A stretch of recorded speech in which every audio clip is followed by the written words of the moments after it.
قعدت حبا في الجمهور وبعض الالتزامات اللي ما شفتها الى الان، ما اقول له سامحهم الله بس. والأميرة الرئيس الذهبي سلطان كثير رأس الهلال هو النادي الذهبي.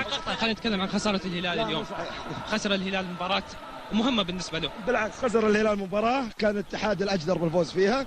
قلنا احنا قبل المباراة ما في خاسر.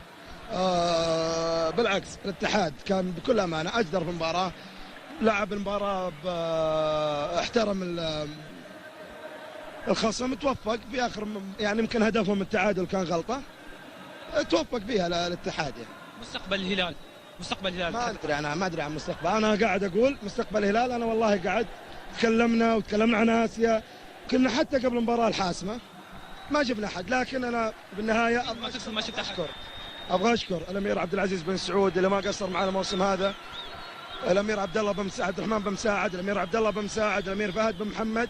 هذول أشخاص أعطوا أكثر من اللي التزموا فيه، وما عمرهم قالوا لا، وكل ما كان يحتاج النادي معنويا ماديا ما كان يقصر، ما كان يبخل على النادي، لأن احنا كنا نقول واحد لازم يضحي أحيانا لشيء لاجل عين تكرم. هم قل اللي يضحوا من أجل نادي الهلال يا أبو سلطان؟ والله ما أدري، أنت عدهم.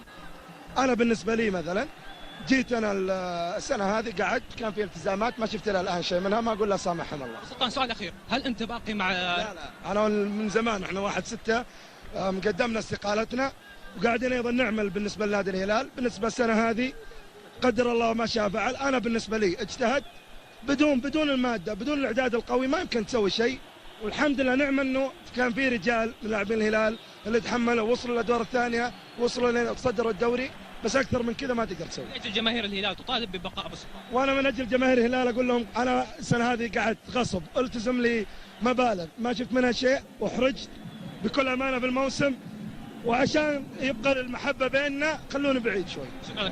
شكرا رئيس نادي الهلال الأمير محمد بن فيصل. مباشرة أنتقل إلى الزملاء في جهة أخرى من الملعب.